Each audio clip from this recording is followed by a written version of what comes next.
आपके साथ हिमांशु दीक्षित। इत्तेहाद मिल्लत काउंसिल के प्रमुख मौलाना तौकीर रज़ा ने एक बार फिर से जहर उगला। काफी दिनों से कानून के साथ आंख मिचोली खेलने के बाद मौलाना ने एक वीडियो जारी किया और उसके जरिए मुस्लिम समुदाय के लोगों को भड़काने की नापाक साजिश की। यह बड़ी खबर आपको बता रहे हैं। मौलाना तौकीर रज़ा ने एक बार फिर से जहर उगला। सुप्रीम कोर्ट से राहत मिलने के बाद भड़काऊ बयान तौकीर रज़ा ने वीडियो जारी किया।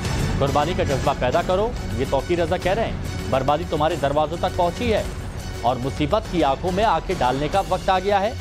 अब खामोश रहने का वक्त नहीं रहा। घर में छुपकर बैठने का वक्त अब खत्म हो गया है। थोड़ा थोड़ा कुर्बानी का जज्बा अपने अंदर पैदा करो। बर्बादी तुम्हारे दरवाजों तक पहुंच गई है। अगर अभी भी तुमने लापरवाही की, आंखें बंद कर लेने से मुसीबत नहीं टलने वाली है। मुसीबत की आंखों में आंखें डालने का वक्त आ गया है। खामोश रहने का वक्त नहीं रहा। झूठ को झूठ, बेईमानी को बेईमानी कहने का वक्त आ चुका है। आपको बेईमानी की आंखों में आंखें डालकर खड़े होना पड़ेगा, तभी काम चलेगा।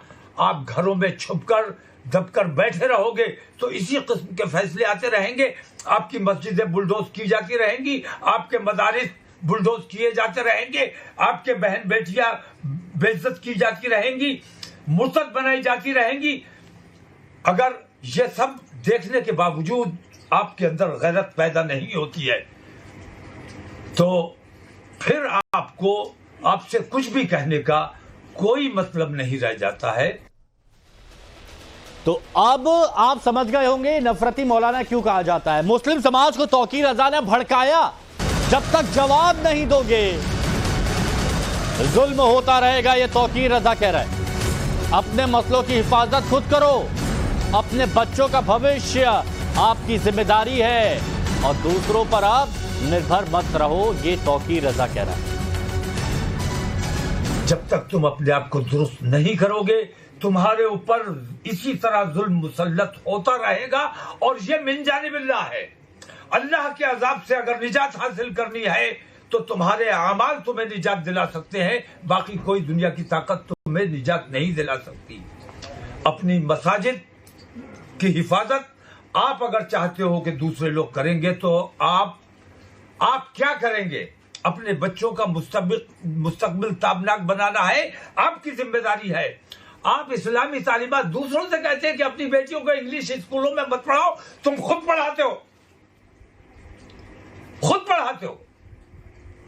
तुम्हारी बेटियां गुमराह होती है, इश्क लड़ाती है, तुम्हें मजबूर कर देती है कि हमारी शादी हमारे आशिक के साथ करो जिससे हम मुआशका लड़ा रहे हैं। तुम इस्लामी तालीमात, आला हजरत की तालीमात की बात करने वाले लोग, इस्लामी तालीमात की बात करने वाले लोग अगर इतने बहक गए हो, इतने गुमराह हो गए हो तो तुम्हें अपने गिरेबान में झांकना पड़ेगा, अपने आप को दुरुस्त करना पड़ेगा, तभी कुछ दुरुस्त हो सकेगा। वरना जो हाल है इससे बद से और बदतर होने के इम्कान है। और इतना ही नहीं, मस्जिदों में योग कराने पर भी तौकीर रज़ा भड़क गए। मदरसों में लालच में किया गया सूर्य नमस्कार। राष्ट्रगान से भी आपत्ति है तौकीर रज़ा को, उस पर भी बिगड़े बोल आ गए। और क्या कह रहे हैं तौकीर रज़ा कि हम मस्जिदों में योगा क्यों करें। मस्जिदों में योग कराने पर तौकीर रज़ा को मिर्ची लग रही है।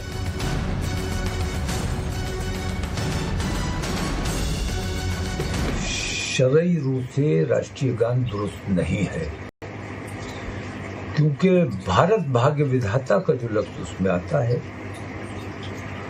वो विधाता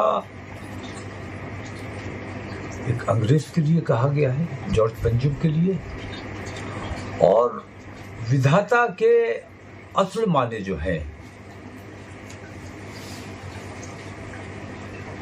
वो हिंदुस्तान का विधाता नहीं बल्कि पूरी दुनिया का एक ही विधाता है।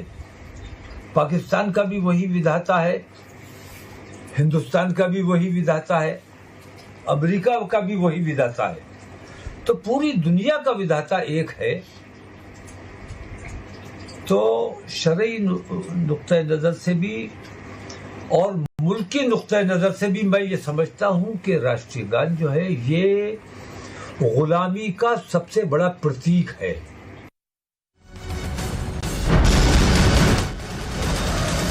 राष्ट्रगान गुलामी का प्रतीक, ये मौलाना तौकीर रजा कह रहे हैं। राष्ट्रगान से आपत्ति, भारत भाग्य विधाता इस शब्द से आपत्ति, सूर्य नमस्कार से आपत्ति। अब लोग बात पूछने लगे हैं, क्या इस दुनिया में कोई ऐसी चीज है जिससे तौकीर रजा को आपत्ति ना हो? जब उन्होंने देख लिया कि कमजोर ईमान के लोग हैं, पैसे के लिए ये कुछ भी कर सकते हैं, तो दूसरा सर्कुलर आया कि योगा कीजिए। किसी मदरसे वाले ने ये बात नहीं कही कि हम रोजाना योगा करते हैं, दिन में 5 बार योगा करते हैं, अल्हम्दुलिल्लाह हमारी नमाज अपने आप में योगा है, हम इबादत करने वाले लोग हैं। किसी मदरसे वाले ने एतराज नहीं किया, और सिर्फ इस लालच में और इस खौफ में कि कहीं हमारी वो तमाम जो चीजें हमें मिलती हैं वो बंद ना हो जाए, इस लालच में योगा भी कर लिया, सूर्य नमस्कार भी कर लिया। तो जब आप दबते चले गए, वो दबाते चले गए। पहले दिन अगर आपने जवाब दिया होता कि भाई जनगण मन हमारे यहां जायज नहीं है, आप लोग अपनी दुनियादारी में किसी भी चीज को राइज कर दोगे, हम उसके मानने को तैयार नहीं है। हमारे मुल्क के लिए जनगण ठीक नहीं है और हमारे मजहब के लिए ठीक नहीं है। अगर उस वक्त एतराज किया होता तो ये जो आज फैसला आया है, ये फैसला ना आया होता। जब उन्होंने तौकीर रजा, जनगण मन से भी, राष्ट्रगान से भी आपत्ति, सूर्य नमस्कार से आपत्ति, योगा से आपत्ति, न जाने किन किन शब्दों से, किन किन बातों से आपत्ति है। विनोद मिश्रा हमारे सहयोगी हमारे साथ जुड़ गए हैं, सीधे उनका रुख करते हैं। विनोद, अभी एक वक्त ऐसा भी था जब देख रहे थे कि कोर्ट की तरफ से कहा जा रहा था कि तौकीर रजा कहां है, तौकीर रजा कहां है, तौकीर रजा कहां है, लेकिन अब तौकीर रजा एक के बाद एक भड़काऊ बातों का इस्तेमाल कर रहा है, भड़काऊ बयान दे रहे हैं। क्या बताना क्या चाहते हैं, क्या जताना क्या चाहते हैं, आखिर हुआ क्या है इस मौलाना तौकीर रजा को? देखिए, यही बड़ी वजह है कि मौलाना तौकीर रजा को नफरती मौलाना भी लोग कहने लगे हैं। आपको याद होगा, जैसे आपने जिक्र भी किया कि हाई कोर्ट ने इनको बकायदा जो है भगोड़ा घोषित कर दिया था। इनको हाई कोर्ट ने इनको बकायदा जो दंगा हुआ था बरेली में, उसका मास्टरमाइंड तक बता दिया था और इनके खिलाफ नॉन बेलेबल वारंट जारी कर दिया गया था। हालांकि अभी इनको कुछ दिन पहले, 2-3 दिन पहले इनको सुप्रीम कोर्ट से थोड़ी राहत जरूर मिली है, लेकिन यही वो वजह है जिस तरह के बयान ये देते हैं समाज में नफरत के लिए, बंटवारे की।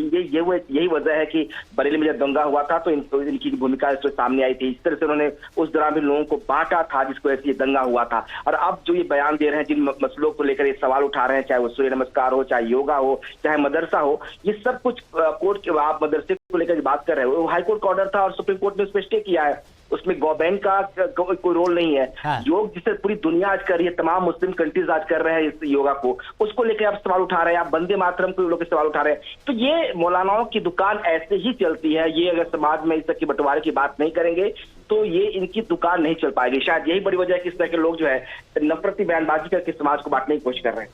हाँ, लेकिन विनोद, क्या मुस्लिम समाज, मुस्लिम तबका ये बात समझ नहीं रहा कि ऐसे मौलाना किस तरह की सियासत करते हैं? लोगों के मन में डर दिखा के, डर की बात करते हुए उन्हें अपनी तरफ करते हैं और उन्हीं की तरक्की में सबसे बड़ा रोड़ा बनते हैं।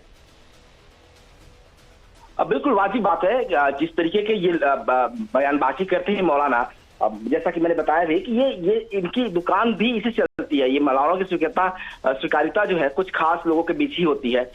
इसीलिए ये इस तरह के उजूल फजूल बयान देके समाज को बांटने वाला, नफरत वाला बयान देते हैं ताकि इनकी लोकप्रियता बढ़े, इनके जो फॉलोअर्स है उनकी संख्या बढ़े। हालांकि तौकीर रजा के खिलाफ पहले भी कई सारे मामले दर्ज हो चुके हैं। कोर्ट ने भी इनको दंगे का मास्टरमाइंड तक कहा है। तो ऑब्वियस सी बात है कि मौलाना अगर इस तरह समाज की बांटने की बात करते रहते हैं तो इनके खिलाफ कार्रवाई भी हो सकती है। हालांकि अभी बिल्कुल हो सकती है, क्योंकि यहाँ पर एक के बाद एक भड़काऊ बयानबाजी का इस्तेमाल किया जा रहा है और इससे माहौल खराब भी हो सकता है। ये बात समझनी होगी। शुक्रिया आपका हमारे साथ जुड़ने के लिए।